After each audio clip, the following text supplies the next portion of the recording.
প্রথমে আপনার নামটা একটু বলেন প্লিজ। আখি। আখি, বয়স কত? 22। 22 বছর। আপনার সন্তানকে কোলে নিয়ে আপনি স্টুডিওতে বসে এই মুহূর্তে গল্পটা বলছেন। ওর বয়স কত? ওর বয়স 1 বছর 5 মাস। কি নাম ওর? আয়াস রহমান। জি। আয়াস রহমান। ওকে। তো জন্ম জেলা কোথায় আপনার? মানে কোন সাভারে আপনি জন্মগ্রহণ করেছেন? বর্তমানে থাকছেন কোথায়? উত্তরাতে। ঠিক আছে, শুরু করুন প্লিজ, যেখান থেকে বলতে ইচ্ছে করে। পুরো 22 বছরের গল্পটাই শুনতে চাই। আমার 2013-এর ঘটনা।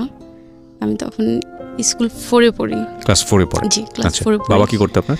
বাবা কিছু করতো না, দোকান ভাড়া পেতো, ওখান থেকেই সংসার চলতো। আচ্ছা আচ্ছা। কয় ভাই বোন আপনারা? আমরা তিন ভাই 3 বোন। 3 ভাই 3 বোন। ওকে। আমার বাবা 2টা বিয়ে করছে। আমরা ছোট সংসারে। ওকে, বল। আর ভাইগুলো সব বড় সংসার। ওকে। খুব চঞ্চল ছিলাম আমি, এর জন্য আমার লেখাপড়াটা হয়নি। এখন লেখাপড়া হয়নি, পরে বাসায় ছিলাম প্রায় অনেক দিনই। আচ্ছা। পরে একটা বিয়ের কথা আসলো। ক্লাস 4-এ থাকতেই? হ্যাঁ, ক্লাস 4 থাকতে। তখন তো বাদ দিয়ে দিয়েছি পড়াশোনা। আচ্ছা। বিয়ের কথা আসলো, ছেলে একটু প্রতিবন্ধী, পায়ের সমস্যা আছে। পরে বাবা মেনে নিল, বিয়ের ডেটও ঠিক হয়েছে, কোরবানি ঈদের পরে, মানে একটু লং টাইম ডেটটা দিয়ে ফেলছে। পরে দেওয়ার পরে আরেক জায়গার থেকে বিয়ের কথা আসলো, বাবা আরেক জায়গায় একটা মেয়ে দেখাতে নিয়ে যাবে। পরে বাবা চিন্তা করলো ওই জায়গায় মেয়ে না দেখে আমার মেয়েতে আসছে। ছেলে আবার সিঙ্গাপুরে থাকে, ভালো, তার ফ্যামিলি একটু ছোট ধরনের, সে একটু সিঙ্গাপুরে থাকে, ভালো টাকা ইনকাম করে। এখন তার সাথে আমার কথা বলার আগে যে লোকের সাথে আমার বিয়ের কথা ছিল, আমার বাবা একটু চালাকি করে আমার ভাবিদের ধারায় ওনাকে বাদ দিয়ে দিয়েছে। আমার এঙ্গেজমেন্টের কথাও ছিল। আচ্ছা। তাকে বাদ দিয়ে দিয়েছে। তারপর যাই হোক, উনি চলে গেছে। খুবই কান্নাকাটি করছে, আমাকে বিয়ে করবি, এই প্রতিবন্ধী ছেলেটা। হ্যাঁ, আমাকে বিয়ে করবি। তাদের অবস্থা অনেক ভালো ছিল। আচ্ছা। এখন বাবার তো রাগ, সে ওই ছেলেকে দিয়ে বিয়ে দিবে। প্রতিবন্ধী ছেলেকে দিয়ে না, সিঙ্গাপুরে যে ছেলেটা থাকে সেই ছেলেটা। আচ্ছা। ওই ছেলেটা দিয়ে বিয়ে দিবে। এখন ছেলেটা সবকিছু ঠিকঠাক করলো। আমার মা আবার বাবার সাথে রাগ করে চলে গেছে। মা কথা বলতো, ঠিক হয়েছে, ভালো ফ্যামিলি যদি হয়ে থাকে তাহলে বিয়ে দেখ, কোনো সমস্যা নেই। বিয়ে হলো, হওয়ার পরে আমার বিয়ের 18 দিনের মাথায় উনি সিঙ্গাপুরে চলে যায়। আচ্ছা। এই 18 দিনে ভালো মতো ওনার সাথে আমার মেলামেশা হয় নাই। চলে যাওয়ার পরে আমি তখন আসলে অনেক কিছুই বুঝতাম না। আপনার বয়স কত তখন যখন আপনার বিয়ে হয়েছে? তখন 13 থেকে 14 বছর বয়সে। হ্যাঁ, এরকমই হবে। ওকে। চলে গেছে উনি চলে যাওয়ার পরে ভালোই, ওনার ফ্যামিলির সাথে আমার ভালোই। আসলে প্রথম একটা মেয়ে অন্যের ঘরে গেলে অনেক কিছুই মেন্টেল করে চলতে হয়। আসলে তখন আমি এত কিছু বুঝতাম না। তখন একটু মজার ভিতরে ছিলাম, একটু আনন্দের ভিতরে ছিলাম, কথাবার্তা চলতেছে, ছেলে তো সিঙ্গাপুরের, ভালোই হবে, একটু বাবার বাড়িতে আসা যাওয়া। পরে উনি আবার আসলো, ওনার সাথে আমার ফোনে কথাই হতো। আচ্ছা। ভিডিও কলে কথাই হতো। পরে উনি আবার আসছে, আবার গেছে, এরকম 2বার করে উনি 2 থেকে 3 মাসের টাইম নিয়ে আসতো। আচ্ছা। ফার্স্ট হাজব্যান্ডের সঙ্গে বয়সের ডিফারেন্স কত ছিল আপনার? ওনার বয়স 30, আপনার তখন 14। মানে আপনার ডাবলেরও বেশি। হ্যাঁ। ওকে।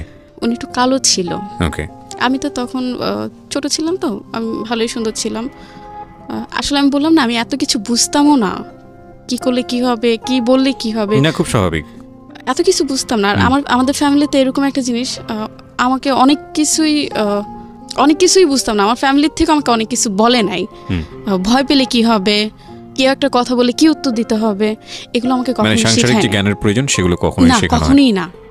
মা কখনো বলে নাই এই ওদিকে যাবা না তুমি। আচ্ছা। নিজের এনজয় মতো সবকিছুই করতাম, এদিকে যেতাম, ওদিকে যেতাম, সবকিছু করতাম। উনি আসার পরে ভালোই সংসার করার পরে উনি আবার চলে যাওয়ার পরে একটা মেয়ে আসছে সিঙ্গাপুর থেকে। মেয়েটা ভালোই বয়স হবে, কত হবে, 18, 19, 20-এর বয়স হবে। উনি আসার পরে আমাদের বাসায় আমার নাম জিজ্ঞেস করতেছে, আমি কে আসি বিষয়ে। পরে আমার শাশুড়ি বললো ও তো সোহেলের ওয়াইফ। পরে বলতেছে ও সোহেলের ওয়াইফ, এ নিয়ে একটু মানে ওনার দিয়ে দেখলাম উনি একটু মন খারাপ করছে। পরে জিজ্ঞেস করলাম কে আপনি? মা বলতেছে আমাদের বাসায় ছিল মেয়েটা, আগে ছিল, আমরা অনেক যত্ন করছি, মেয়েটার কেউ ছিল না, আমাদের বাসায় ছিল, আমাকে ফুপি বলে ডাকে। ফুপি বলে ডাকে। আমি সোহেলকে ফোন দিছি, আমাদের বাসায় একটা মেয়ে আসছে, মেয়েটা কে? বলে মেয়েটা তো এরকম এরকম আমার সাথে ছিল, আমার সাথে ভালো সম্পর্ক, এই সেই। আমার মন মেজাজ খারাপ হয়ে গেছে, মেয়েটা আমার বাসায় কেন আসছে? তুমি বিবাহিত, এটা জেনেও কেন আসছে? না আসতে পারতো। ওর মেয়েটাকে ফোন দিলাম, আপনি আমার সাথে দেখা করেন, কোথায় আসবেন, ক্যাশ হয়ে। আর এর ভিতরে ও আমাকে অনেক কথাই বলে ফেলছে, ওর পার্সোনাল যে কথাগুলো আমাকে বলে ফেলছে।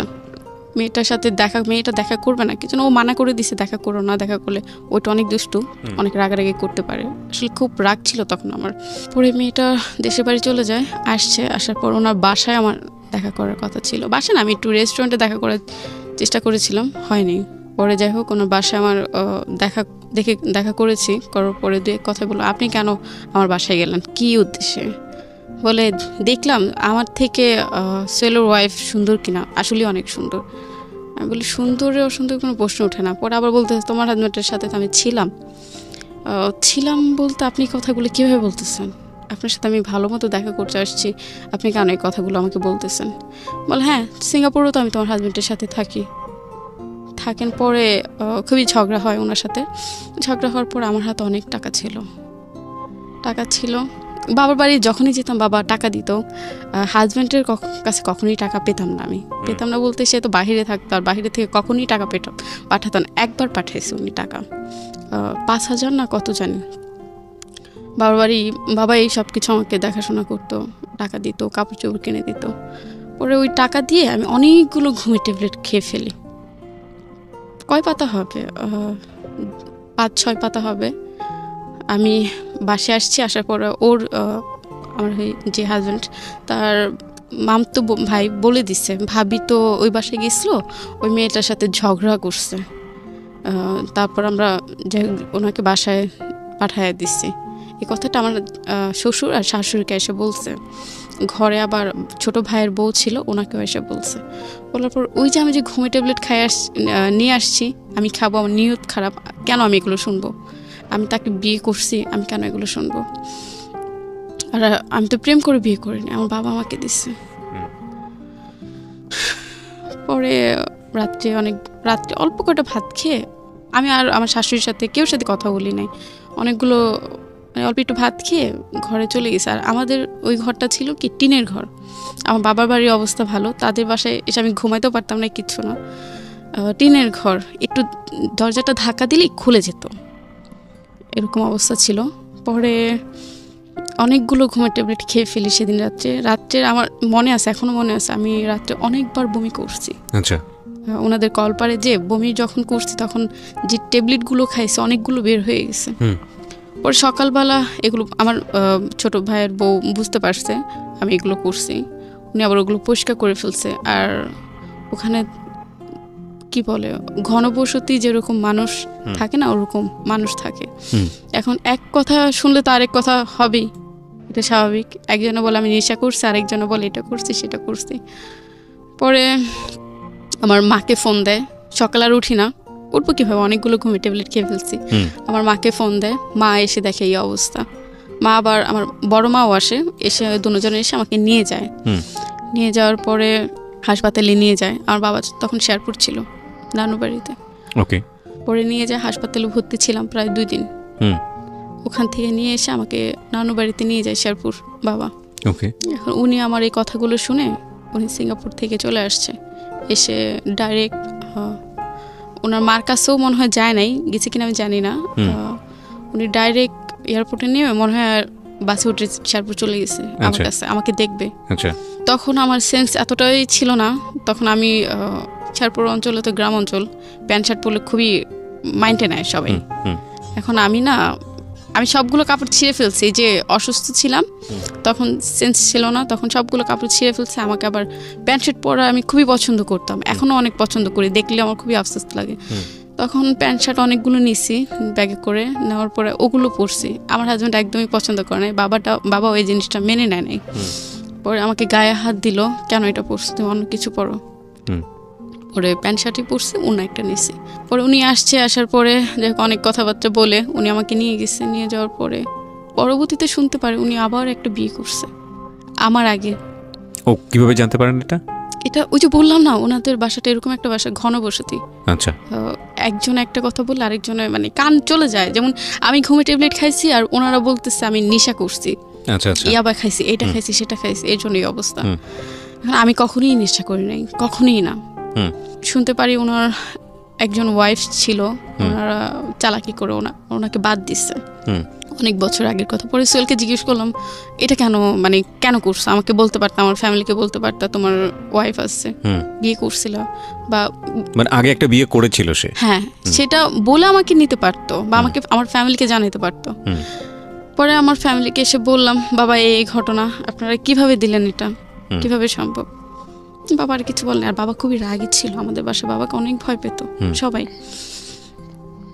পরে ওনার সাথে ওই যে মেয়েটারে যে আমি গায়ে হাত দিছি, এই মেয়েটার জয় সোহেলকে উল্টাপাল্টা কথা বলছে, বলে এরপরের থেকে সোহেল আমার সাথে আর যোগাযোগ করে না, কথা বলে না। আমি একটু চকলেট, একটু আইসক্রিম খেতে খুবই পছন্দ করতাম, হিসাব ছাড়া। উনি কী করতো, অন্য মেয়েদের, বাংলাদেশে অন্য মেয়েদের তার সাথে খুব ভালো রিলেশন ছিল, সেই মেয়েদের ভিসা পাঠাইতো সিঙ্গাপুরে যাওয়ার জন্য। আচ্ছা, চকলেট পাঠাইতো, চকলেট পাঠায় ছবি তুলতো, মেয়েটা চকলেট খেত আর ছবি পাঠাইতো আমার কাছে। আমাকে খুবই বাজেভাবে গালিগালাজ করতো, তুই এটা, তুই সেটা।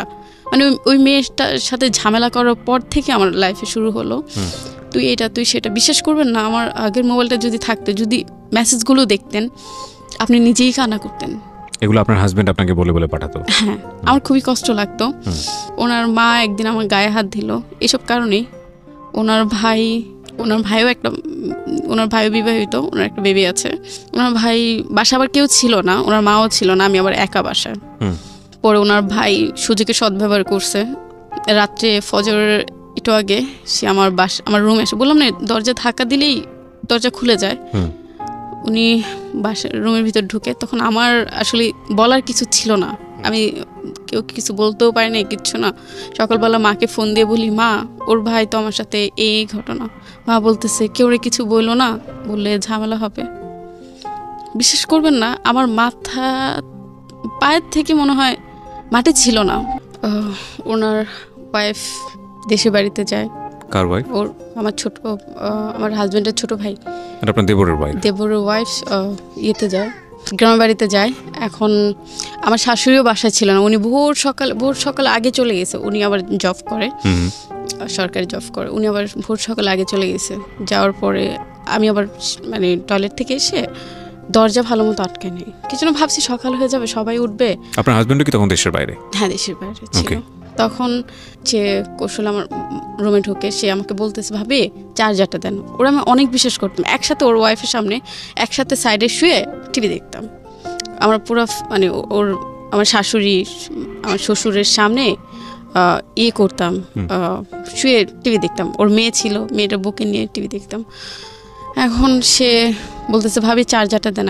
আমি শুয়ে আছি, দরজাটা ধাক্কা দিয়ে তুমি চার্জারটা নিয়ে যাও। পরে চার্জার নেয় নাই, সে রুমে ঢুকেই আমাকে মুখ চাপ দিয়ে বাজে একটা। আমি ইন্টারভিউ নিতে চাচ্ছি না, সামহাউ যে ঘটনাটা ঘটেছে। তারপর সে বিশ্বাস করবে না, মানে আমি কখনই ভাবি নাই ও আমার ছোট ভাইয়ের ভাই, ওরা আমার নিজের ভাইয়ের মতো দেখতাম। কিছু একসাথে ঘুমাতাম, একসাথে কথা বলতাম। আপনি কি করলেন এরকম একটা ঘটনা ঘটে যাওয়ার পরে? তখন মাকে বললাম, মা এই ঘটনা, সে তো আমার সাথে এটা করছে। মা বলতেছে কেউ বলা দরকার নাই, বললে তোমার সংসার টিকবে না। পরে ঘুমিয়েছিলাম অনেকক্ষণ, খুবই কষ্ট পাইছি। আবার সেদিন আবার আমার হাজবেন্ডের জন্য গরু মাংস পাঠানোর কথা ছিল বাইরে। কোন দেশে থাকতো? সিঙ্গাপুরে কথা ছিল ওনার জন্য গরু মাংস রান্না করো। তখন আমার শাশুড়ি বলতেছে, কি হয়েছে, এরকম শুয়ে থাকলে হবে, যাও বাজার থেকে গরু মাংস কিনে নিয়ে আসো, অল্প আছে আরও নিয়ে আসো। আপনি শাশুড়িকে বলেছিলেন এই ঘটনাটা? আমার মা বলেছিল। আপনার মা বলেছিল, রেসপন্স কি ছিল? কোনোটাই না, বলতেছে আমার ছেলে আসুক, আমার ছেলেকে জিজ্ঞেস করবো। ছেলে তো ছিল না রাত্রে বাসায়, সে তো কোথায় যেন চলে গেছে, এটা আমার শাশুড়ি বলতেছে। বলার পরে আমার মা বললো, আপনার ছেলে এরকম একটা কাজ করছে, কাজটা ঠিক করছে ভাবি। বলতেছে আসুক আমার ছেলে, আমি জিজ্ঞেস করি। সকালে উঠে গরু মাংস আনতে গেছি, চিলাচিলিতে গরু মাংস আনতে গেছি, পাই নাই। বাসায় এসে বাসা থেকে তখনই বের হয়ে গেছি। বের হয়ে আমি দক্ষিণখান থানায়, উত্তরা থানায় গেছি, দক্ষিণখান থানায় গেছি। পরে সবকিছু খুলে বললাম। মানে থানায় গেছেন মানে কি আপনি কেস করার জন্য? হ্যাঁ। এই সিদ্ধান্তটা আপনাকে কে দিয়েছিল? আমার নিজে, আমি আমার হাজবেন্ডকে বলছিলাম। আচ্ছা, বলার পরে এই ঘটনা তোমার ভাই এটা করেছে, বলে তুমি আমার ভাই বলে কেউ নাই, তুমি মামলা করতে পারো বা কিছু করতে পারো। উনি আপনাকে ইন্সপায়ার করেছে? হ্যাঁ। Very good, excellent. খুবই কষ্ট লাগছে কি জন্য, তার ভাই সে কিছু না বলে সে আমাকে বলে মামলা করতে, খুবই কষ্ট লাগলো। না না, এটা তো আমি মনে করি যে সে আপনাকে ভালো সাজেশন দিয়েছে। প্রথম কথা হচ্ছে বলবো তো পরে, আগে মামলা করুক, আইনি অ্যাকশন আগে নেই, কারণ আইনি অ্যাকশন আনলে তো এগুলো প্রুফ থাকবে না। ঠিক আছে, আপনার কাছে আপনি হয়তো বিষয়টাকে কীভাবে দেখেছেন সেটা আপনার বিষয়, বাট আমার জায়গা থেকে আমি মনে করি যে সে আপনাকে ভালো সাজেশন দিয়েছে। হ্যাঁ দিয়েছে, ওই যে ভাই বলে কিছু বললো না আমাকে, বলছে ভাইকে কিছু বলে না, বলেছে আগে মামলা করো, মামলা করো। আচ্ছা, তারপর আমি গেলাম ওই থানায়, এবার মামলা হবে না। কেন হবে না? আপনি পুলিশকে বলেছেন যে এই ঘটনা ঘটেছে? হ্যাঁ সব বলেছি, আসলে আমি প্রমাণটা ছিল না। প্রমাণ তো পুলিশ ইনভেস্টিগেট করবে, মেডিকেল করবে, তারপরে প্রমাণ করবে সেটা তো আসলে। আপনি কি করেছেন ওখানে গিয়ে আমাকে একটু বলুন। ওনাকে আমি সব বলেছি এই ঘটনা, উনি বলছে কোথায়, জায়গাটা কোথায়? পরে আমি জায়গাটা বলছি এখানে, বলে এখানে না, আপনি এয়ারপোর্ট থানা যান। আচ্ছা, মানে ওই থানার মধ্যে আপনি জানেন আর কি, থানা এরিয়া তো অন্য থানায় চলে গিয়েছে। হ্যাঁ, আমি জানতাম না কোন থানায় গেলে কি হবে। আচ্ছা, এটা আমি জানতাম না, যেন কখনোই ভাবি না আমি থানায় যেতে হবে। ওকে। পরে এয়ারপোর্ট থানায় গেলাম, পরে বলতেছে এটা এখানে না, আপনি এয়ারপোর্টের ভিতরে একটা থানা আছে, আপনি ওখানে যান। আচ্ছা, তারপর হাতে টাকা ছিল না, খুবই কষ্ট করে আমি হেঁটে হেঁটে হেঁটে হেঁটে গেছি খুঁজ করে। পরে যে অনেকক্ষণ বসেছিলাম, বললাম আপনার সাথে একটু কথা বলবো। অফিসারে বলতেছে আপনার সাথে একটু কথা বলবো। বলে কি কথা বলবেন? আমি ওনার সামনে বলা যাবে না, একটা লোক ছিল, উনি অফিসার ছিল, আমি আসলে জানি না, আমার তো ওরকমভাবে বলে নাই উনি অফিসার ছিল। এখন বলতেছে, আমি অনেকক্ষণ বসে আছি, কিন্তু লজ্জার কথা বলা যাবে না কেউ সামনে, তখন ছোট ছিলাম, বুঝতেও পারিনি। অনেকক্ষণ পরে বলতেছে, উনিও তো অফিসার, আপনি বলেন ওনার সামনে কি বলতে চান। আপনি অনেকক্ষণ ধরে বসে আছেন। দুজনে কি পুলিশ অফিসার? হ্যাঁ। কোন মহিলা অফিসার ছিল না থানাতে? ছিল না। আচ্ছা, তারপর পরে বললাম আমার সাথে এই ঘটেছে, এই ঘটনা, আমি মামলা করতে চাই। আপনার বয়স কত? কই 14 হবে, 13-14 হবে। বলে আপনাকে বিয়ে দিছে, আপনার বাবা মাও ধরে নিয়ে যাব, আপনার শ্বশুর শাশুড়িকে ধরে নিয়ে যাবো, কিন্তু আপনি নাবালক। তখনই আমি আসলেই নাবালক ছিলাম। দুজনকে ধরে নিয়ে যাব।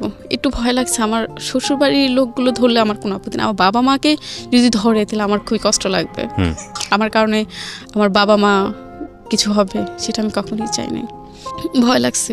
তারপর বলতেছে আপনার শ্বশুরের নাম্বার আছে? হ্যাঁ আছে।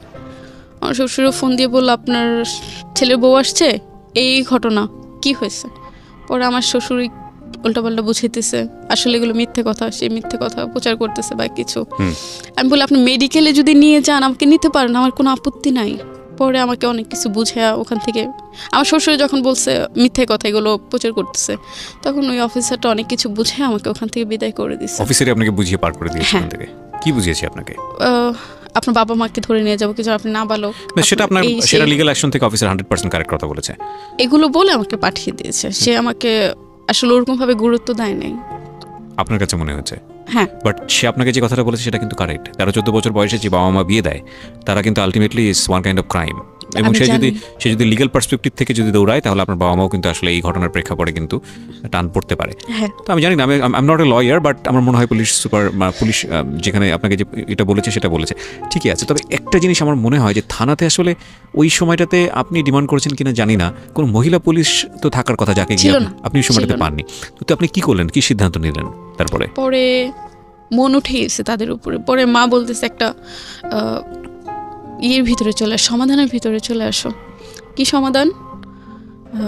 আমার শ্বশুরের সাথে কথা বলবে, তার সাথে কথা বলবে, মানে আমার দেবরের সাথে কথা বলবে। আর আমার হাজবেন্ড তো ওই যে খারাপ ব্যবহার শুরু করেছে, সে আবার এখনো নেশাপানি করে। আচ্ছা, তো খারাপ ব্যবহার শুরু করেছে মানে কি সিঙ্গাপুর থেকেই? হ্যাঁ, ভিডিও কলে বাজে কথা বলতো, বাজে জিনিস দেখাতো, এই সেই বিভিন্ন ধরনের কথাবার্তা। তার সাথে আমি মন খুলে কখনোই কথা বলতে পারতাম না। বয়সের গ্যাপ ছিল 16 বছরের মতো। আচ্ছা, কখনই মন খুলে কথা বলতে পারতাম না। সে ওই যে বললাম না, ঝামেলা হওয়ার পর থেকে আমার সাথে অনেক ঝামেলা শুরু করছে।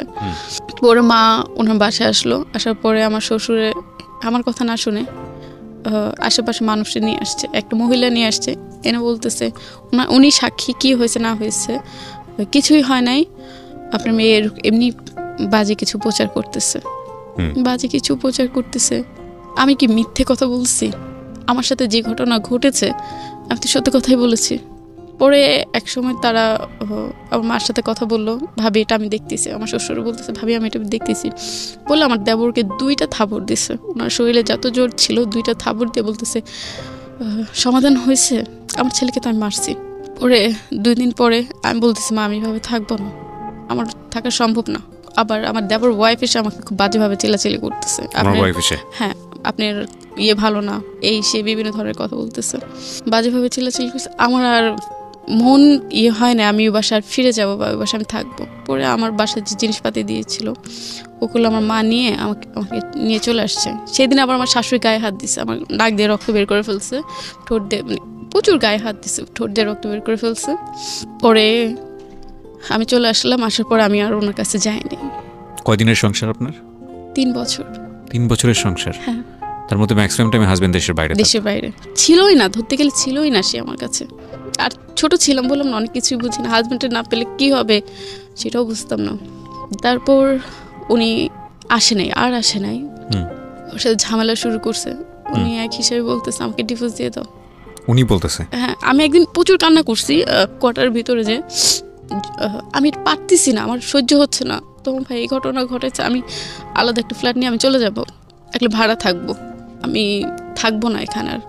বলতেছে থাকবো না, ঠিক আছে, আচ্ছা তুমি বাসা দেখো। বাসা দেখলাম 1টা 2টা 3টা, একটা বাসা অ্যাডভান্সও করে আসছি। সে বলতেছে না থাকা যাবে না, তুমি তো মার কাছে চলে যাও।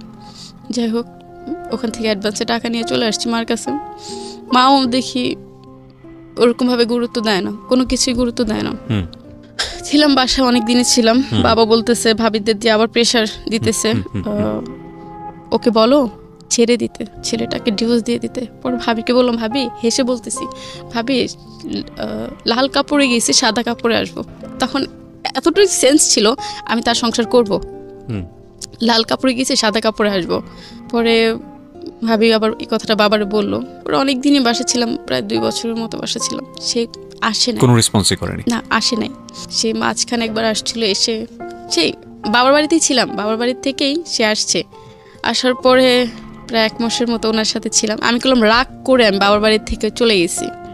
আমার হাজব্যান্ড আসছে, আমি কেন যাব না, আমার বাবা যেতে দিবে না। তারপর আমার রুম থেকে আরেকটা গ্যারেজে যাওয়ার জায়গা ছিল। আমার ভাবি কি করছে, পিছন দিয়ে তালাটা খুলে দিছে, তুমি তোমার হাজব্যান্ডের কাছে যাও। সে আবার যখন এয়ারপোর্টে নামে তখন আমি সেজে আমি আবার ওনাকে রিসিভ করতে গেছি। তখন উনি যখন আমার বাসায় আসে তখন বাবা অনেক রাগারাগি করে ওনার সাথে, আমার মেয়ে দিব না, এত বড় একটা ঘটনা। বাবা জানতো না, বাসায় কেউই জানতো না এই ঘটনাটা, আমার মা জানে, এছাড়া আমি দেখি না একটা লোকও আমার ভাইয়েরাও কখনো খবর নেয় নাই বোনটা কেমন আছে।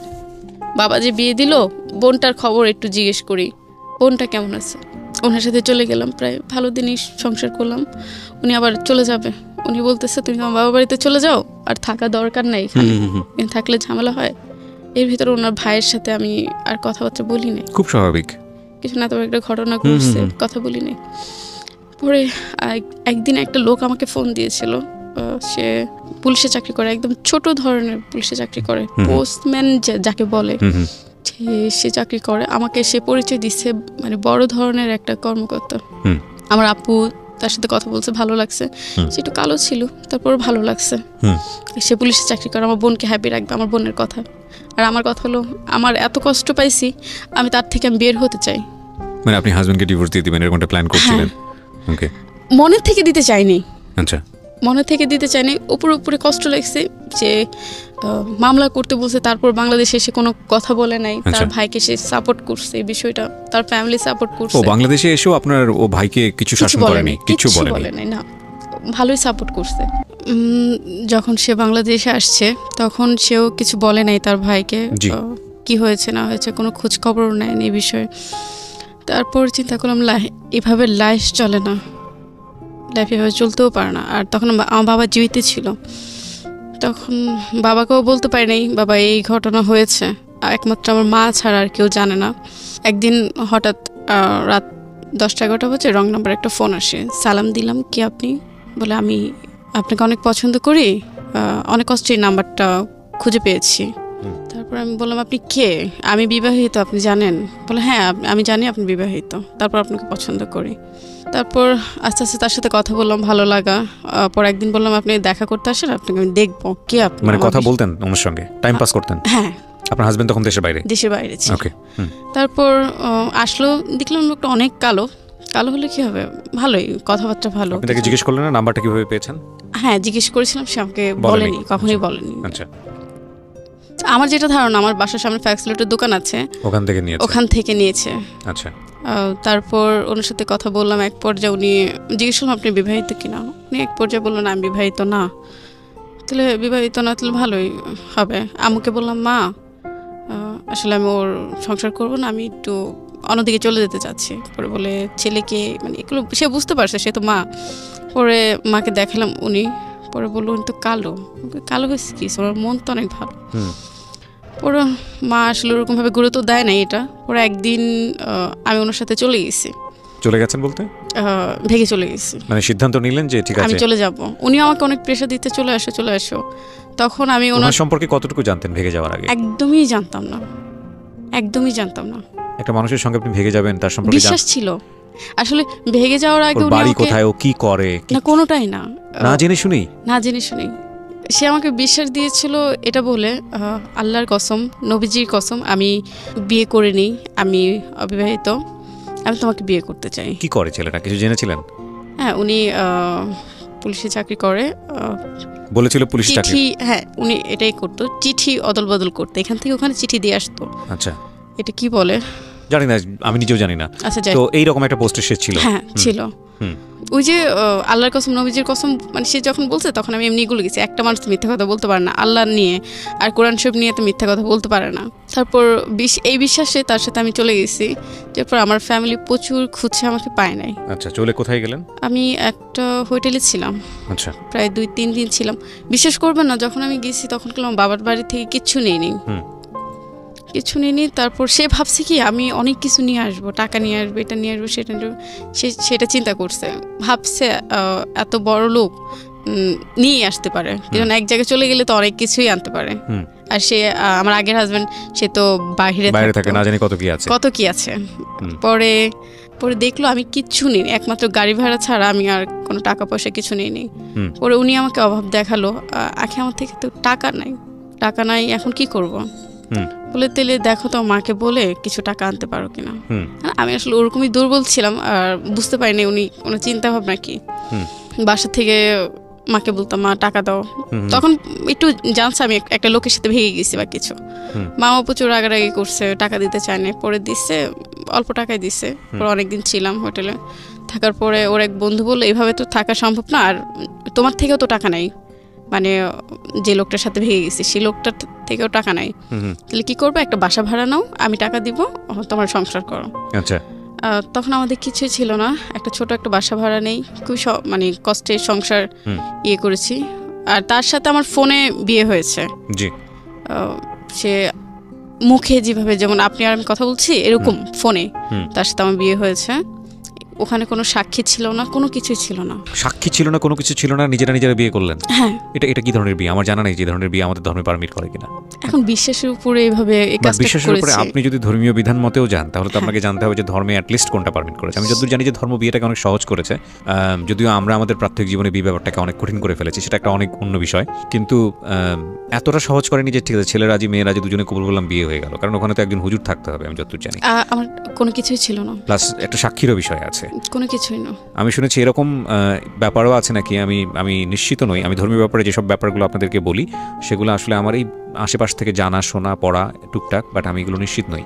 আমি শুনেছি যে মেয়ে পক্ষ থেকে যদি তার গার্ডিয়ান না থাকে তাহলে সেটা নাকি বিয়েই না, এটা আমাদের রিলিজিয়নে বলে। আমি এটাও শুনেছি আর কি। তো যাই হোক, আপনারা করে ফেললেন, তার মানে এটাকে যদি আপনি আপনার জায়গা থেকে বিয়ে বলেন তাহলে বিয়ে, আর না হলে এটাকে আসলে বিয়ে না। মানে রাষ্ট্রীয় জায়গা ধরতে গেলেই না, কিন্তু তখন আমি বুঝিনি রাষ্ট্রীয় জায়গা থেকেও বিয়ে না, কোনো কিছুই না। হ্যাঁ, তার দুজনে মিলে এটা করলেন, তারপরে হচ্ছে আপনারা থাকা শুরু করলেন। তারপর সংসার করেছি। সংসার করে কি মানে আপনারা থাকা শুরু করলেন একসাথে? হ্যাঁ। বাসা ভাড়া নিলেন? হ্যাঁ। আচ্ছা, তারপর ওনার সাথে ভালোই থেকেছি। পরে 3-4 মাস পরে একটা ফোন আসে। আসলে আমি কিছু এই 3-4 মাসের মধ্যে কি আপনি আপনার আগের হাজবেন্ডকে ডিভোর্স দিয়ে দিয়েছেন? জানিয়েছেন যে আমি ডিভোর্স দিয়ে দিয়েছেন? আসলে ডিভোর্সটা দিতাম না। সে আমাকে খুব প্রেশার দিচ্ছে আর খুব বাজেভাবে গালিগালাজ করতেছে, বলতেছে তুমি আমাকে প্রেশার না দিলে তোমার বড় ধরনের ক্ষতি হবে। আর একটু লোভ দেখাইছে, যদি মানে আমাকে ডিভোর্স দাও তাহলে আমি তোমাকে সিঙ্গাপুরে নিয়ে যাব। আচ্ছা, ডিভোর্স দিলে সিঙ্গাপুরে নিয়ে যাব? পরে বলতেছে তাহলে আমার এক বন্ধু ধারা আমি সবকিছু রেডি করি, তুমি এসে ডিভোর্সটা দিয়ে দাও। আসলে আমি অনেক কিছুই বুঝি নেই, দেনমোহরের টাকাটাও আমি নেইনি তার থেকে, কখনো বলি না আমার দেনমোহরের টাকা লাগবেই। তখন টাকার দিকে আমার এত আগ্রহ ছিল না। তারপর তাকে ডিভোর্স দিয়ে দিলাম, তার সাথে সম্পর্ক একদম শেষ। আর আপনার বাড়িতে জানতো আপনি কোথায় আছেন, আপনার সেকেন্ড হাজবেন্ডের সঙ্গে আছেন কিনা? ওনার নাম কি ছিল? নামটা বলতে যাচ্ছেন? মাসুম। মাসুমের সঙ্গে আপনি আছেন, এটা কি বাড়িতে জানতো? তেমনটা জানতো না। তো কোথায় আছেন খোঁজ খবর নিত না? খোঁজ খবর নিত না, বাবা তো ত্যায্য করে দিয়েছে। ওই ফার্স্ট ডিভোর্স দেওয়ার সঙ্গে সঙ্গে ত্যায্য করেছে নাকি ওখান থেকে বের হয়ে যাওয়ার সঙ্গে সঙ্গে ত্যায্য করে? বের হওয়ার সাথে সাথে ত্যায্য করে দিয়েছে। ত্যায্যটা কি মৌখিকভাবে নাকি একদম লিখিতভাবে? আমি যত জানি যে লিখিতভাবে এগুলো নাই, রাষ্ট্রীয় নিয়ম এগুলো করা যায় না। মুখে বলেছে তুমি আমার আজ থেকে সম্পর্ক নেই, ত্যায্য নেই। হ্যাঁ, ওকে, ঠিক আছে। তারপর আমার হাজবেন্ডকে মেনে নেয় নাই বাসায় কেউ। আমার তিনটা ভাইও মেনে নেয় নাই। আর বাবা তো দূরের কথা, বাবা আসলে ওখানে একটু ভুল করেছে। আমি ছোট মেয়ে, আমি ভুল করে ফেলেছি। বাবার উচিত ছিল, তার অনেক নামি দামি লোকেদের সাথে হাত ছিল, সে একটা ফোন দিলেই আজকে আমি ওখান থেকে বের হয়ে চলে আসতে পারতাম, এরকম বাবার ক্ষমতা ছিল। বাবা করেনি, ঠিক আছে, রাগ করে সিদ্ধান্ত নিয়েছে, করেনি। তো কি হলো, আপনি সংসার করছিলেন 3 মাসের মাথায় আপনার একটা ফোন আসলো, আপনি যেটা বলছেন 3-4 মাসে একটা ফোন আসলো। ফোন আসার আগে আমি একটু কিছু মানে জিনিসগুলো খেয়াল করতেছি। ওনার দুইটা সিম, একটা সিম বন্ধ থাকতো আর আরেকটা সিম ওপেন থাকতো সবসময়। আবার উনি আবার কয়দিন পর পর বলতো কি, আখি স্যারের বাড়িতে যাব, ফোন দিতে পারবা না, ওখানে নেটওয়ার্কের সমস্যা। তারপর উনি এরকম করলো, প্রায় কয়েকবারই করলো। উনি শুধু এতটুকু বলে যেত আমার বসের সাথে তাদের বাড়িতে যাব, তুমি ফোন দিলে পাবা না। ঠিকই তাই, খুবই কষ্ট লাগতো, কান্না করতাম, ওনার ফোন ধরতেছে না, পাচ্ছি না। পরে একদিন হুট করে ওনার কাছে একটা ফোন আসলো, ফোনটা আমি রিসিভ করেছি, উনি ওয়াশরুমে ছিল, ফোনটা আমি রিসিভ করেছি। পরে জিজ্ঞেস করলাম আপনি কে? বলে আপনি কে? পরে বলতেছে বলে আমি তো মাসুমের ওয়াইফ। আমি বলি আপনি মাসুমের ওয়াইফ? এ কথা উনি বলতে দেরি নেই। আর আমার একটা বাজে গুণ ছিল কি, আমি নাম্বার দেখে মুখস্থ করে ফেলতাম, এক নজর দেখতাম আর মুখস্থ হয়ে যেত আমার। তারপর উনি সাথে সাথে মোবাইলটা কেটে বাসা থেকে বের হয়ে ওনার বন্ধুর বাসায় গেল, যে ওনার ওয়াইফে দিয়ে ফোন দেওয়া হয়েছে। আমি তো শিল্পীর বাসায় ছিলাম, শিল্পী ফোনটা রিসিভ করছে, ওনার ওয়াইফে উনি ফোন দিয়ে বলতেছে। আমি ওনার বাসায় ঢুকে, ওনার বন্ধুর বাসায় ঢুকে আমি কান্না করে দিলাম, ভাবি আপনিও জানতেন? বলে না ভাবি, আমি তো কিছু জানতাম না। পরে বললাম এই ঘটনা, ওনার ওয়াইফ আছে, আপনি জানতেন? কি জানতেন আমাকে বলেন তো। উনি আমাকে বলে নাই। পরে ওনার বন্ধুর কাছে গেলাম, ভাইয়া কি হয়েছে আমাকে বলেন, এরকম কেন হলো? আর ভাইয়াটা না সবসময় বলতো, আখি তুমি যদি আমার ছোট বোন হতা আমি কখনোই ওর কাছে বিয়ে দিতাম না, কখনোই না। আচ্ছা। আমি ভাইয়াকে জিজ্ঞেস করছি কেন ভাইয়া কি হয়েছে? বলে এমনি, হাসি দিয়ে উড়াই দিত, এমনি, কখনোই বিয়ে দিতাম না। ভাইয়া বলল ওনার তো একটা ওয়াইফ আছে, একটা বেবি আছে। 3 মাস সংসার করার পরে, 4 মাস সংসার করার পরে। তারপর আমি ওনাকে জিজ্ঞেস করলাম আপনার এগুলো আছে, আপনি কেন বলেননি আমাকে? আমার একটা সংসার ভেঙে আপনি নিয়ে আসছেন, আপনার উচিত ছিল এই কাজগুলো করার। আর আমাদের ফ্যামিলি তো জানেন কেমন রাগী। পরে বলতেছে আসলে আখি তোমাকে ভালোবাসি, পছন্দ করি, এর জন্য তোমাকে আমি নিয়ে আসছি। বলে আমি কখনোই আনতাম না, আর তোমাকে অনেক ভালো লাগছে, আমি অনেক ভালোবাসি। তুমি একটা কাজ করো, তোমার বাসা থেকে টাকা এনে দাও, আমি ওনাকে ডিভোর্স দিয়ে দিব, ওনার বেবি সহ।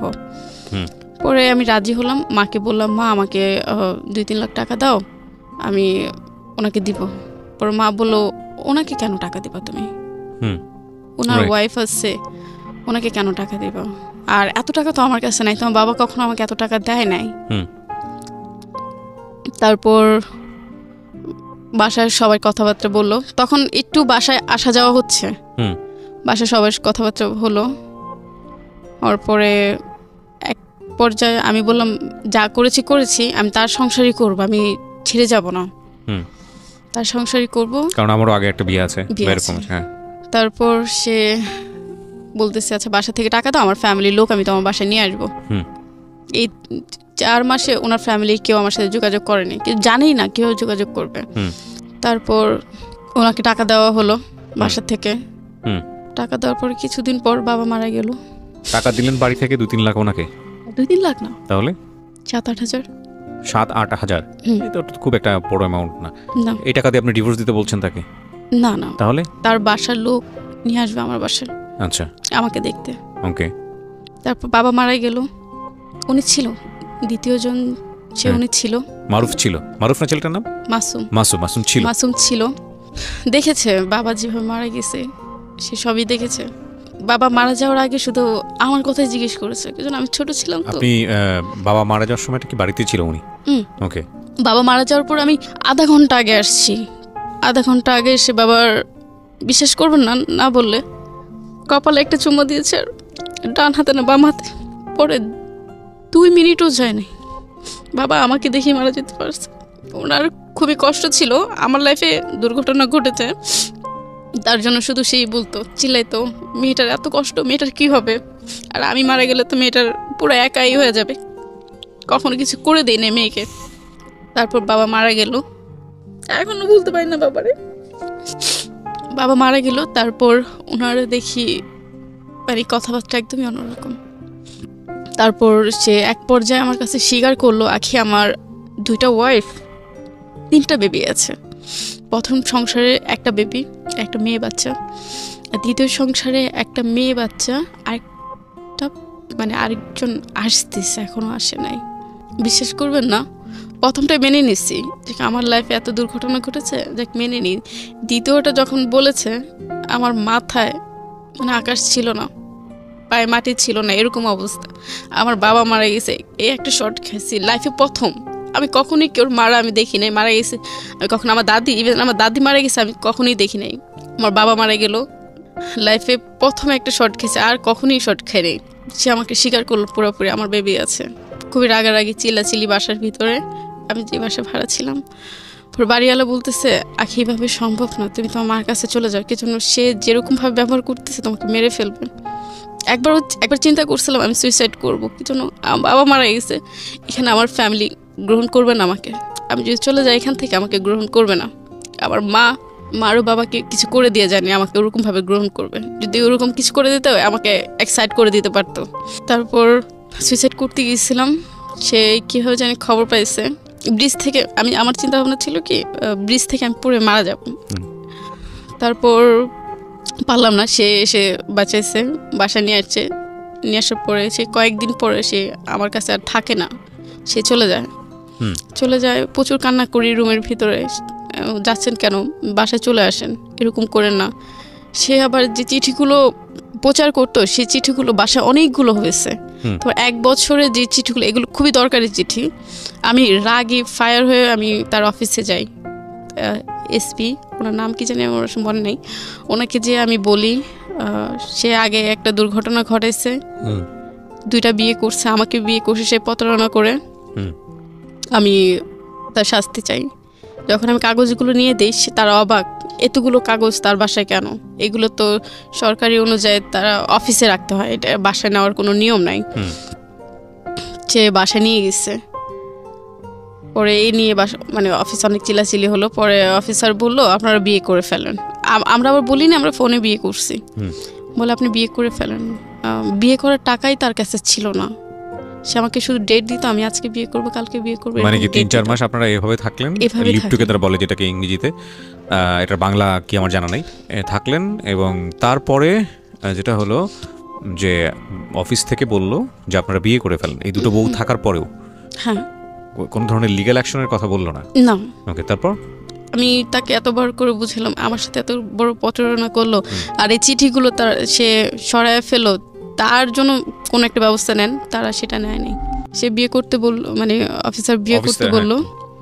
তারপর সে শুধু ডেট দিত, আজ আসবো কাল আসবো। এর ভিতরে সেদিনই আমি আমার বাবার বাড়িতে চলে গেছি, একটু সাইন করতে হবে মামলার কাজে, সাইন করতে হবে। কি যেন বাবা মারা গিয়েছে, এখন আমরা 3 ভাই 3 বোন আর 1 মা, ওনাদের ছাড়া তো সাইন হবে না, সরি 2 মা, সাইন হবে না। এখন আপনার বাবাও 2টো বিয়ে? ওকে, 2টো বিয়ে করলে কি হবে? ওনার লাইফটা এরকম ভাবে চলছে, আমি আমার লাইফে কখনো দেখিনি। মানে দুজনকেই খুব সুন্দর করে ম্যানেজ করেছে। ওকে, আমি আমার বাসায় যাই, এর ভিতরে আমার ফোন আসে, বাড়িওয়ালা ফোন দিয়েছে, বলতেছে আখি বাসা থেকে সব কিছু নিয়ে মাসুম চলে গেছে। কোথায় গেছে বলে জানি না। আচ্ছা, তাকে ফোন দিছি, কোথায় গেছেন আপনি? বলে তোমার সাথে আর থাকবো না, আমি চলে যাচ্ছি, তুমি আর আমার সাথে যোগাযোগ করার চেষ্টা করবে না। পরে বললাম আপনি এত বড় ধোকাটা আমাকে দিতে পারলেন, এত বড় প্রতারণাটা করতে পারলেন, এখন আমাকে ছেড়ে চলে যাচ্ছেন। ওই বাসায় প্রায় 1 মাসের মতো ছিলাম, উনি বাসা ভাড়া দিছে, 1 মাসের মতো একা ছিলাম। পরে খুবই কান্না করছি, বিশ্বাস করবেন না, আমার কান্নায় গাছের পাতা সহ মানে কান্না করে ফেলছে, এত কান্না করছি আমি। খাবারও ঠিক মতো উনি দিত না, খুবই কষ্ট রাখছে, খাবার দিত না, একটা জামাও আমাকে এই 6 মাসে একটা জামাও আমাকে কিনে দেয় নাই। আচ্ছা। তারপর আমি যখন চলে আসি তখন আমি যেভাবে উনি আমাকে বিয়ে করেছিল আমি সেভাবে ওনাকে আমি তালাক দিয়ে আসি। আচ্ছা। যেভাবে আমার বিয়ে হয়েছিল ওভাবে তাকে তালাক দিই, দিয়ে আমি চলে আসি। তারপর একটা লোকের সাথে আমার দেখা হয়েছিল টিকিট আনতে যায়, পরে এত বড় সিরিয়াল ছিল আসলে। ট্রেনের টিকিট কাটছিলেন কেন? উত্তরায় আসবে এর জন্য, কমলাপুর থেকে উত্তরায় আসবেন। হ্যাঁ। তারপর উত্তরায় কেন আসবেন? উত্তরা বাবার বাড়ি। উত্তরাতে আপনার বাবার বাড়ি ছিল, আর কমলাপুরে আপনারা থাকতেন? হ্যাঁ। আচ্ছা। তারপর একটা লোকের সাথে দেখা হলো, কথা হলো। আসলে আমি বলতে চাইনি, সে যখন টিকিট খুঁজছি আমি এত বড় সিরিয়ালে দাঁড়াবো, আমার গাড়ি চলে যাবে, আর ওই লোকটা সামনে ছিল। পরে বললাম ভাই আমাকে একটা টিকিট এনে দিবেন। পরে উনি টিকিট এনে দিল। পরে জিজ্ঞেস করছে আপু আপনি কোথায় যাবেন? বললাম আমি উত্তরে যাবো। বলছে আমিও তো উত্তরে যাবো, চলেন। যাই হোক 1-2 কথাতে কথা হয়েছে, উনি আমাকে একটা ভিজিটিং কার্ড দিয়েছে, কোনো বিপদে পড়লে আমাকে ফোন দিয়েন। তারপর ওনার এখান থেকে চলে আসছি, প্রায় অনেক দিনই হয়েছে। তো একটু দুষ্টু মন, তো দুষ্টামি করতে করতে ফোন দিয়ে ফেলেছে। আর উত্তরে আমি একটু শপিং করতে যাব, প্রয়োজনীয় জিনিসপাতি কিনবো। তারপর তাকে ফোন দিয়েছে, কেমন আছেন, ভালো আছেন, মানে জিজ্ঞেস করতেছি। পরে বলতেছে আপনি কোথায়? বলি আমি বাবার বাড়িতে আসছি। আবার সেই করলাম সবকিছু বলতে দ্বিতীয় জনের কথা জানতো, আমি ওনার সাথে ছিলাম, এইভাবে এই ঘটনা ঘটছে। তারপর উনি ওনার সাথে দেখা হলো, কথা হলো। তারপর উনি এক পর্যায়ে আমাকে বলে ফেললো আপনি কি আমাকে বিয়ে করবেন? মানে কি প্রথম দেখাতেই এই ধরনের কথাবার্তা? না, প্রায় 1 মাসের মতো মোবাইলে কথা হয়েছে, আর এর ভিতর তো ওনাকে আমি সবকিছুই বলেছি। পরে উনি আমাকে বললো আপনি কি আমাকে বিয়ে করবেন? পরে বললাম আমার লাইফে এত ঘটনা ঘটেছে, আপনি কি জানেন? জেনে শুনে তো একটা মেয়ে কিভাবে নেওয়া যাবে না, আপনি তো কিছুই জানেন না। বলে আমি জানি আপনার বিয়ে হয়েছে, এই ঘটনা এসে। বলে না, আমাকে আরেকটা বিয়ে হয়েছিল। পরে বলে কি হয়েছিল আপনি আমাকে বলেন তো। তখন ওনার সাথে আমার সরাসরি কথা হচ্ছে, আপনি আমাকে সাথে দেখা করেন, তারপরে যদি মনে হয় আপনি আমাকে বিয়ে করবেন তাহলে আমি রাজি, আর যদি মনে হয় না আপনি আমাকে বিয়ে করবেন না তাহলে আমি চলে যাব, কোনো সমস্যা নেই। পরে ওনাকে সব কিছু খুলে বললাম, আমার আগে বিয়ে হয়েছিল, বাবা দিয়েছিল, ঝামেলা হয়েছে, এই জন্য চলে আসছি। রেপের কথাটা সে জানতো না, তাকে আজও পর্যন্ত আমি তাকে বলিনি। এটা হয়েছে আমার সাথে, এটা আমি কখনোই বলিনি। তারপর উনি সব কিছু জেনে, আমি তো এগুলো বলেই কান্না করে দিয়েছি। তারপর সে বললো আখি আমার লাইফও একটা ঘটনা আছে। কি ঘটনা? আমার ওয়াইফ ছিল, ডিভোর্স হয়ে গেছে, একটা বেবি আছে। বেবিটার ছবি দিল, বিশেষ করবেন না, আমি বাচ্চাদের আদর করতাম, প্রচুর আদর করতাম, হিসাব ছাড়া। তারপর বেবিটা দেখে আমার ভালো লাগলো, বেবিটা যদি আমাকে দিয়ে দেয় তাহলে আমি আল্লাহর রহমতে আমি তাকে পালবো। কোনো মা তার বাচ্চাকে ছাড়তে চায় না, কখনোই চাবে না। তারপর ওনার সাথে কথা হলো। পরে এক পর্যায়ে আমি বললাম আপনি আমার বাসায় প্রস্তাব পাঠান। সে প্রস্তাব না পাঠায়, সে আমার কাকার সাথে না আমার এক ভাইয়ের সাথে যোগাযোগ করে আমার বাসায় আসলো। আমার ফ্যামিলি রাজি, এই জন্য শুনেছে সব দুর্ঘটনা ঘটেছে শুনেছে। আর তারও একটা দুর্ঘটনা আছে, সেটাও আমার ওই ভাই বলছে আমার ফ্যামিলিকে। বাসা সবাই রাজি। বাসার থেকে তার বাসে গেল, তার বাসা যখন যায় তখন তার মা আমার মাকে বলতেছে তার তো ওয়াইফ আসছে, কেন আপনি মেয়েকে দিবেন? আসলে ওরকম গুছায় বলতে পারেনি, আমার মাও বুঝে নেই। তারপর ওখান থেকে চলে আসে, তখন বলল তুমি ইয়ে করো, বিয়ে করবা, লোকজন নিয়ে আসো। আর এর ভিতরে আমার সব কেনাকাটা শেষ, বিয়ের কেনাকাটা শেষ। প্রায় উনি 2 লাখের মতো খরচ করেছে আমার পিছনে, কেনাকাটা শেষ। যাই হোক, উনি বিয়ের তারিখ দেয়, এটা দেয় সেটা দেশে, লোক নিয়ে আসে না। পরে এক পর্যায়ে সে বলতেছে আমার বাসা থেকে লোক আসবে না, আমি নিজেই বিয়ে করব। পরে আমার ফ্যামিলির সাথে আমার মার একটু ঝামেলা হয়, রাগে পরে আমার আম্মু করে যে আমাকে বিয়ে দেয়। আপনার মা ছিল এই বিয়েতে? ছিল। আপনার তৃতীয় বিয়ে? জি, মা ছিল, আমার এক ভাই আর মা যে করে বিয়ে দেয়। পরে সেদিনই আমার বাসা থেকে আমি চলে যাই তার বাসায়, ভালোই সংসার করতেছি। কতদিন পরে আমার একটু, আমি এর ভিতরে তার খোঁজ খবর নেয় নেই কি হয়েছে না হয়েছে, কি জন্য তার বাসা ফাঁকা পেয়েছে আমার বাসার লোক, ওনার ওয়াইফ ছিল না, তাহলে ডিভোর্সই হয়েছে। আর আমি ওরকম ভাবে দেখি নাই বা খোঁজ খবর নেই ওনার ওয়াইফ আছে কিনা। তারপর একদিন ওই যে বললাম না, এক দেখাতে আমার নাম্বারগুলো মনে পড়ে যায়। জি, এখন ওনার ওয়াইফের নাম্বার যেভাবেই হোক, আমি তখন তার মোবাইল ধরতাম, ওনার ওয়াইফের নাম্বার আমি পেয়ে যাই। পেয়ে যাওয়ার পরে আমি জিজ্ঞেস করি, আমি আসলে পরিচয়টা দিই না, জিজ্ঞেস করি কে আপনি, কোথায় থাকেন, তার সাথে ডিভোর্স হয়েছে কিনা। সে আবার বুঝে যায়, শিক্ষিত মানুষ তো বুঝে যায় আমি একটা মেয়ে তার সাথে আছি, এরকম বুঝে যায়। তারপর পরে আমি পরামর্শ দিলাম আপনি চলে আসেন, তার সংসার করেন, মানে এরকম পরামর্শ দিলাম। কি যেন আমি চিন্তা করছি তখন যদি সে আসে, তার ওয়াইফ আসে, তাহলে আমি আল্লাহর রহমতে তাদের কিছু থাকবো না, আমি তাদের মিল করে আমি চলে আসতে পারবো, এরকম একটা চিন্তা ভাবনা ছিল। ওনার সাথে কথা হলো, সংসার হলো। তারপর আস্তে আস্তে শুনি উনি বাসায় চলে আসছে, আমার শ্বশুর বাড়ি চলে আসছে। চলে আসছে কি হবে, যেখানে আমার ওঠার কথা ছিল সেখানে সে আসছে বেবি নিয়ে, থাকতেছে, কথা বলতেছে, সবকিছু হচ্ছে। আর ও তো ওনার খাবারের খরচ সবকিছুই দিচ্ছে। কার? ওনার ওয়াইফের। মানে ওনারও একটা ওয়াইফ ছিল, সেটা আপনি জানতেন না তখন? জানতাম। কবে জানছেন, কিভাবে জানছেন সেদিকে আগে আমরা, হ্যাঁ বলেন। তারপর পরে ওনার ওয়াইফে সবকিছু দিচ্ছে। আমি এর ভিতরে ঝামেলা করলাম, আপনি কেন এরকম করছেন? বলে এখন চলে আসছে, আমার বেবির খাতির আছে, সবকিছু করতে হবে। আমি কি ওনাকে বাসা থেকে কবে নামাচ্ছেন? বলে নামাবো না, উনি থাকবে, বেবিটা বড় হোক তারপরে নামাবো। আস্তে আস্তে ওনার সাথে প্রায় 2 বছর সংসার, 6 মাসের মাথায় আমার বেবি আমি কনসেপ্ট করি। তারপর কথা হয়, যোগাযোগ হয় ওর সাথে। আর ও দেখি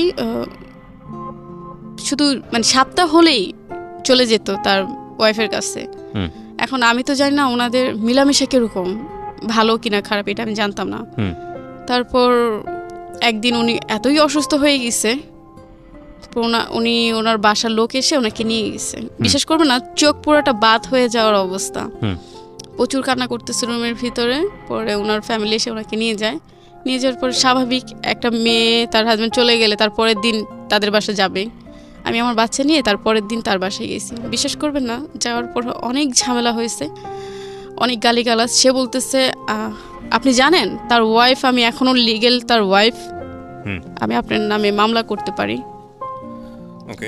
আমাকে এই হুমকিটি দিতেছে। পরে আমি বললাম আপনি মামলা করবেন, করেন, আমি ওর সংসার ছেড়ে যাব না, আপনি কি করবেন করে নেন। তারপর এগুলো বলার পর অনেক ঝগড়া হয়, অনেক কিছু। রাগে আমি ওকে নিয়ে আসি, ঝামেলা করে, তুমি আসো আমি তোমাকে ডাক্তার দেখাবো। এর ভিতরে শুনি উনি মানে ওই মহিলা ওনাকে ডাক্তার দেখাচ্ছে, সেবা যত্ন করতেছে, সব কিছু করতেছে। আর এর ভিতরে আমি আমার ফ্যামিলির কাছে গিয়েছিলাম ওর চিকিৎসার জন্য।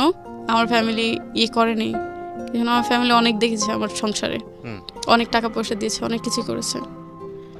তারপর আমি ওনাকে নিয়ে আসি। বিশেষ করবেন আমার যে জায়গা ছিল, আমি জায়গাটা বিক্রি করে দিই।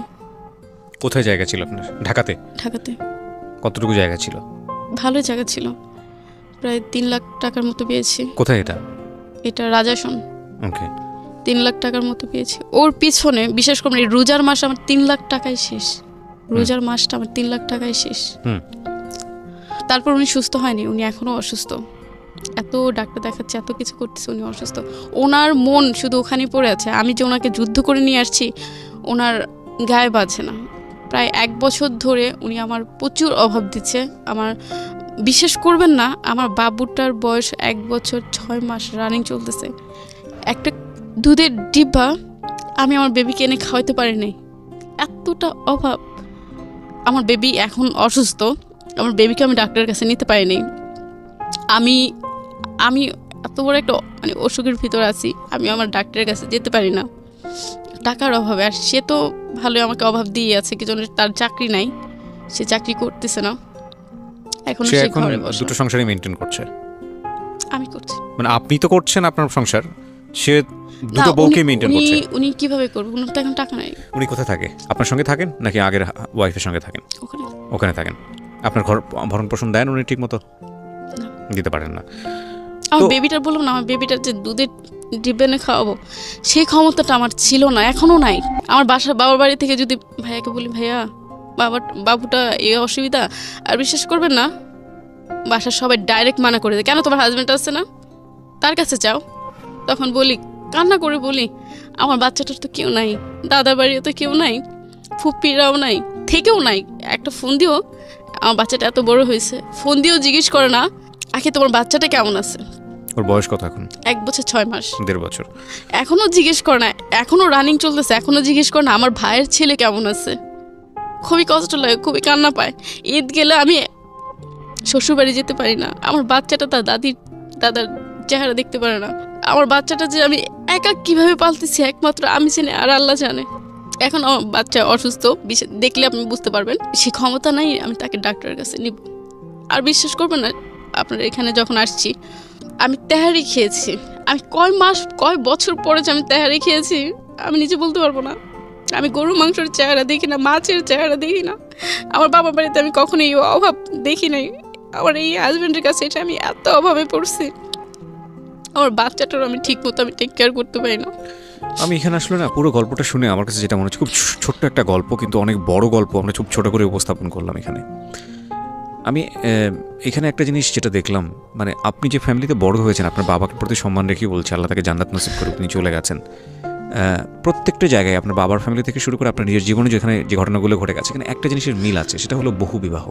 আপনি যে পরবর্তীতে দুটো বিয়ে আপনার হলো, সেটা আপনার জীবনের অন্যতম একটা ভুল সিদ্ধান্ত ছিল, এবং সেজন্যই হয়তো আজকে আপনি সিক্রেটসে। কিন্তু এটা বলার অপেক্ষা রাখে না, পরিবার থেকে আপনার যদি সাপোর্টটা থাকতো, কখনো পাননি। ম্যাক্সিমাম কেস মেয়েদের ক্ষেত্রে আমি সবসময় যেটা দেখেছি, ম্যাক্সিমাম কেস 99% কেস হলো ফ্যামিলি থেকে ফুল সাপোর্টটা না থাকা, যে কারণে মেয়েদের জীবনে এইসব সিক্রেটসের জন্ম হয়। বেসিক নিড কিচ্ছু না, আপনি তো এখনো ভালো নাই। আপনি যদি আপনার সংসারে এখনো আমার হাজবেন্ড চেষ্টা করতেছে আমার বেবিকে আলাদা করে দিবে আমার থেকে, এখনো চেষ্টা করতেছে। সে আপনার কাছ থেকে নিয়ে যাবে, আকার ইঙ্গিতে ডাইরেক্ট বলে আমার বোনের কাছে লাগলে আমি আমার বেবিকে রেখে দিব, তারপর আমি তোমাকে দিব, ডিভোর্স দিয়ে দিবে বা ওরকম একটা প্ল্যান করে। যাই হোক, আমি সেটা একেবারেই ব্যক্তিগত বিষয়, আপনারা কি করবেন না করবেন, কিন্তু এটার ইকুয়েশন শেষ পর্যন্ত আসলে কোথায় দাঁড়াবে জানি না। তবে একটা কথা হচ্ছে, রিজিক দেবার মালিক আল্লাহ। আমরা সিচুয়েশনালি যত বেশি খারাপ সিচুয়েশনে থাকি না কেন, আমাদের মানে বিশ্বাস রাখতে হবে, বিশ্বাস রেখে সামনের দিকে আগাতে হবে। আপনার গল্পটা শুনে আমি আসলে কি বলবো, আমি শুধু ওই কথাটাই বলতে চাই আবারও, যে ফ্যামিলি থেকে সাপোর্ট না থাকলে, ওই যে প্রথম যখন রেপ হয়েছি তখন যদি আমার ফ্যামিলি যদি আমাকে সবভাবে যদি সাপোর্ট দিত, সবভাবে যদি ধরে রাখতো। শুধু ফ্যামিলি না, আপনি দেখেন বাংলাদেশে আইন আছে, এবং আইন নারী নির্যাতনের বন্ধে শক্তিশালী আইন আছে। দুঃখের বিষয় হচ্ছে যে এই আইনটার সঠিক ব্যবহার আমাদের দেশে হয় কিনা সেটা নিয়ে কথা বলার আছে। দেখুন, একটা নারী রেপ হয়ে থানায় গেল সে, কিন্তু সে শেষ পর্যন্ত সেখানে সে মামলা করতে পারল না। হাজব্যান্ড বলল মামলা করে দাও, কিন্তু সেভাবে সে সাপোর্ট দিল না। দেশে আসলো, তারপরও সে সাপোর্টটা দিল না। বাধ্য হয়ে সে সিদ্ধান্ত নিল সে তার হাজব্যান্ডের সংসার ছেড়ে দেবে, এবং সেই সিদ্ধান্তের জায়গাটা তার ব্যক্তিগত জায়গা থেকে অনেক বড় একটা ভুল সিদ্ধান্ত ছিল, কারণ সে ভালো লোকের কাছে যায়নি। এবং আরও মজার বিষয় হচ্ছে, এই সময়টাতে বাবা তাকে ত্যায্য করে দিল, তাহলে মেয়েটা যাবে কোথায়?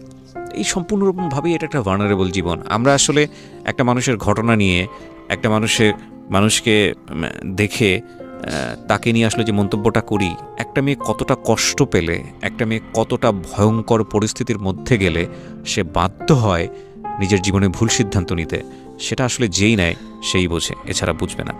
তো আজকের এই সিক্রেটস খুব ছোট্ট করেই এখানে উপস্থাপন করলাম আমরা। শেষ কথাটা শুধু এতটুকুই বলতে চাই, family is one kind of responsibility, it is not one kind, family is responsibility. হ্যাঁ, আপনি প্রেম করছেন, যা করা লিগেলি যায় ততটুকু করছেন বা তার চেয়ে বেশি করছেন, সেটা অন্য হিসাব, সেটার জন্য অন্য তর্ক বিতর্ক। কিন্তু যখন আপনি বিয়ে করে ফেললেন, তখন আপনাকে মেন্টালি সিদ্ধান্ত নিয়ে রাখতে হবে এটাই, যে বিয়েটা একটা বিশাল সিদ্ধান্ত। এবং বিয়েটা আমি যদি ছেলেদের এন্ড থেকে বলি, তাহলে বিষয়টা এরকম যে না, আপনি একটা সংসারের দায়িত্ব নিচ্ছেন, এবং বাচ্চা যখন চলে আসে, আল্লাহ যখন গিফট হিসেবে আপনাকে কিছু দেন, এই একটা বিশাল নিয়ামত, সেই সময়টাতে কোনোভাবেই পিছনের দিকে তাকানোর কোনো সুযোগ নাই, কারণ আপনার সংসারে একটা নতুন সম্ভাবনা এসছে। তাকে ধর্মীয় নিয়ম বলেন বা রাষ্ট্রীয় নিয়ম বলেন, যেটাই বলেন না কেন, নিয়ম অনুযায়ী ভরণ পোষণ দিয়ে তাকে বড় করার এবং তাকে সৎপাত্রে দেওয়া, তার একটা ক্যারিয়ার করে দেওয়া এবং একইভাবে তাকে একটা নিশ্চিত জীবনযাপন উপহার দেয়া, তাকে শিক্ষিত করা, লেখাপড়া করা, নিজের পায়ে দাঁড়ানোর যোগ্যতা দেয়া, এগুলো সবই আপনার রেসপন্সিবিলিটি। এই রেসপন্সিবিলিটি যদি আপনি নিতে না পারেন তাহলে দুনিয়াতে বাচ্চা নেওয়ার কোনো অধিকার আপনার নাই। কারণ আপনি একটা মানুষকে নিয়ে আসবেন এবং সেই মানুষটাকে আপনি ভবিষ্যৎ দিতে পারবেন না। সে মানুষটার একটা ভবিষ্যৎ হবে গরু ছাগলের মতো ভবিষ্যৎ, ভয়ঙ্কর রকম অনিশ্চয়তার ভবিষ্যৎ। তাহলে আপনি কিন্তু প্রতিনিয়তই ভয়ঙ্কর রকমের অন্যায় করছেন, ওই মানুষটার প্রতি অন্যায় করছেন এবং এটার জন্য আপনাকে এটার জন্য আপনাকে জবাব দিতেই হবে নিশ্চয়ই। তো সেই জায়গাটা থেকে আমার মনে হয় পরিবারের এই জায়গাটা নিশ্চিতভাবেই খুব গুরুত্বপূর্ণ এবং বেবি বা পরিবারটা বড় করা সেটার ক্ষেত্রে রেসপন্সিবিলিটি আপনি যদি ক্যারি না করতে পারেন তাহলে সেই সংসারটা আপনার না করাটাই বেটার। এই যে মানে বিষয়টা হয়ে গেছে এরকম যে ওনার ক্ষেত্রে যেটা শুনলাম, খুব অল্প করে শুনেছি তো, মানে যেই দুজন ভদ্রলোকের কথা আমি শুনেছি ওনার ফার্স্ট হাজব্যান্ডের পরে, এদের কাছে বিয়েটা ছিল মাছ ভাতের মতো। কি আমি না ইদানিং আমি খুব সিক হয়ে যাই গল্পগুলো শুনতে শুনতে। ভাই, মানুষ একটা বিয়ে করার পরে সংসার করে যে পরিমাণ ভয় পায়, মানে আর সংসারের কথা চিন্তা করে না। আপনারা মানে এই যে ট্যাবলেট খাওয়ার মতো, সকালে খাইলাম অ্যান্টিবায়োটিক, বিকালে খাইলাম অ্যান্টিবায়োটিক, এর মতন সকালে একটা বিয়ে করে ফেললাম, বিকালে একটা বিয়ে করে ফেললাম, এত সাহস কোত্থেকে পান? পকেটে নাই পয়সা, চাকরি নাই, বাকরি নাই, আপনাদের লজ্জা করে না? এর কি মানে এটা কি ছেলে খেলা? বিয়ে করছেন ভালো কথা দিচ্ছেন, আবার একটা বাচ্চা, এবং সে বাচ্চার ক্যারি করতে পারবেন না, আপনারা খাবে কি করবে কি তা কোনো ঠিক ঠিকানা নেই। এই লোকগুলো আবার বাইচেও থাকে দুনিয়াতে। আমার তো মনে হয় যে এই যে 3-4টা ওয়াইফ যাদেরকে বিয়ে করে এরা যদি সবগুলো যদি একসাথে হতে পারে, এরা আবার করে কি, এরা আবার বোকা, চরম বোকা। এই মহিলারা ভয়ানক রকমভাবে বোকা। আচ্ছা, আপনারা যেটা করতে পারেন, এই যে আপনি যে ওই মহিলাকে হিংসা করেন, এটা হয়তো ন্যাচারালি আসে, সে কারণে করেন। আপনারা দুজন এক হয়ে যেতে পারেন না, 3জন মিলে এক হয়ে যেতে পারেন না, গিয়ে আপনারা লিগ্যাল স্টেপ নেন না কেন? বা আপনারা 3জন মিলে তারপর ওরা ধরেন না কেন? ধরে এসে তারপরে বোঝা, তুই ভাগ দে, তুই কার কাছে কতটুকু থাকবে, তোর শরীরের অর্ধেক থাকবে এখানে। সরি, আমি রেডিওতে প্রোগ্রাম করছি, I should maintain some language, but আমার না খুব মানে অবাক লাগে যে স্টুপিডিটি লিমিটলেস। এবং আমার মনে হয় এইসব ক্ষেত্রে এরকম করা উচিত, যদি কখনো কেউ জানতে পারে যে না বিয়ে একটা করে ফেলেছে, ফাইন, তাকে হিংসা না করে, তাকে জেলাস না করে, তার কাছ থেকে ক্যামেরা নিয়ে আসবো, ওই সংসারটা ভেঙে ফেলতে হবে, তাকে ইয়ে করতে হবে, তা না করে বরং তার সাথে হাত করেন, তার সাথে যোগাযোগ করেন যে ক্ষতি আপনারও করছে, ক্ষতি আমারও করছে, এবার চলেন ফাইনাল খেলা খেলি, নিয়ে আসেন ওর জ্ঞাতি গোষ্ঠী সহ ধৈর্য, তারপরে হচ্ছে লিগ্যাল স্টেপ নেন। দেখেন ওর বিয়ে তো দূরের কথা, ও যাতে নিজের নাম না বলতে পারে এরকম ব্যবস্থা করেন, যে নাম জিজ্ঞেস করবেন ও নাম বলতে পারবে না, মানসিক এবং পারিপার্শ্বিক চাপে, ঠিক আছে? সো যাতে উদাহরণ হয় যে না বিয়ে করা যাবে না, একের অধিক বিয়ে করা যাবে না। যাই হোক, আমার মনে হয় যে এগুলো আসলে খুব খুব মানে সেন্সিটিভ বিষয়। এটা তো শুধু এখানে না, এই পরের স্টেপটা হচ্ছে বাচ্চা কাচ্চার স্টেপ। এই যে বাচ্চাগুলো বড় হচ্ছে, এই বাচ্চাগুলো একসময় বাবার সামনে দাঁড়াবে না, যে বলবে না তোমাকে, তুমি আমার মায়ের এরকম জীবনটা কেন দিয়েছিলা, বা তুমি যেটা করতে পারবো না তুমি সেটা কেন করলা। নাথিং টু সে, আসলে কিছুই বলার নাই। শেষবেলায় এসে বলতে চাই যে আসলে আমরা একটা সুন্দর দেশের কল্পনা করি, তো সুন্দর দেশটা আসলে একটা সুন্দর পরিবার না হলে হয় না। কারণ এই দেশটা কিন্তু দেশের সবচাইতে ক্ষুদ্রতম ইউনিট হচ্ছে ফ্যামিলি। আপনি যাই বলেন না কেন, যেটাই বলেন না কেন, একটা মানুষের যখন পরিবার থাকে না, একটা মানুষের এত পরিশ্রম করে, দিন শেষে কিছু ইনকাম করে, কিংবা এত ভালো কাজ করছে, এই মানুষগুলো যখন অ্যাপ্রিসিয়েশন পাওয়ার কোনো জায়গা থাকে না, এই পরিশ্রমের ফসলটা দেওয়ার জায়গা থাকে না, তখন ওই মানুষটার কোনো এথিক্স থাকে না, সেটা রাষ্ট্রীয় এথিক্সই হোক বা সোশ্যাল এথিক্সই হোক। তো আমাদের এই পরিবারের বন্ধনগুলো যতদিন পর্যন্ত ঠিক না হবে, ততদিন পর্যন্ত এই মানুষগুলোর কাছ থেকে আমরা বেটার কিছু পাবো না। আমি খুব অবাক হব না যে এই মানুষটা, যিনি আজকে এখানে অনুষ্ঠানে এসেছেন, সে যদি পেটের দায়ে কোনো অপরাধ করে, আমি খুব অবাক হব না। কেন অবাক হব? কারণ ওর লাস্ট ভয়েসটা কী ছিল আপনি শুনতে পেরেছেন, যে লাস্ট কবে আমি মাছ খেয়েছি আমার মনে পড়ে না, আমি লাস্ট কবে পেট ভরে ভাত খেয়েছি আমার মনে পড়ে না, আমার সন্তানটা অসুস্থ, আমার দুধ কেনার টাকা নাই। তো ওই মানুষটার কাছ থেকে আপনি এক্সপেক্ট করেন কীভাবে যে এই মানুষটা ভালো থাকবে সারা জীবন, এবং এই মানুষটা অবৈধ কাজ করে, খারাপ কাজ করে যদি পয়সা রোজগার করে, আপনি তাকে বাধা দিবেন কীভাবে? বিকজ তার নিডস এটা। তো এটার পেছনে দায়ীটা কে তাহলে? এটার পেছনে দায়ীটা হচ্ছে এই বহুবিবাহ। আজকে আমরা যদি সিঙ্গেল একটা ঘটনা থেকে যাই, সো আমাদের ওই ঘুরে ফিরে কোনো না কোনোভাবেই কেন যেন আমাদের ওই ফ্যামিলিতেই যেতে হয়, আমরা যেন ওই জায়গাটায় গিয়ে স্টিক হয়ে যাই, যে একটা ফ্যামিলির বন্ধন যখন ঠিক না হয়, একটা ফ্যামিলির নর্মস অ্যান্ড ভ্যালুস যদি ঠিক না হয়, তাহলে ওই ফ্যামিলির সন্তানরা, ফ্যামিলিতে যারা বড় হচ্ছে, তারা বিভিন্ন রকমের ক্রাইম করতে বাধ্য। সুতরাং এই জায়গাটা ঠিক রাখাটা খুবই জরুরি। অনেক ভালো থাকুন। আজকের মতো এখানেই শেষ করছি প্রিয় শ্রোতা। আসলে এটা নেভার এন্ডিং স্টোরি, কজ সামনের রবিবার হয়তো আরও একজন আসবে, যে হয়তো এসে তার জীবনের সিক্রেটগুলো বলে আমাদেরকে একটা ভিন্ন মাত্রায় নিয়ে যাবে। তবে আমাদের সবসময় যে টার্গেটটা থাকে, যে একজনের সিক্রেট থেকে আমাদের 1000 জনের সিক্রেট যেন স্টপ হয়ে যায়, তাহলে আমরা বলতে পারবো আমরা সাকসেস।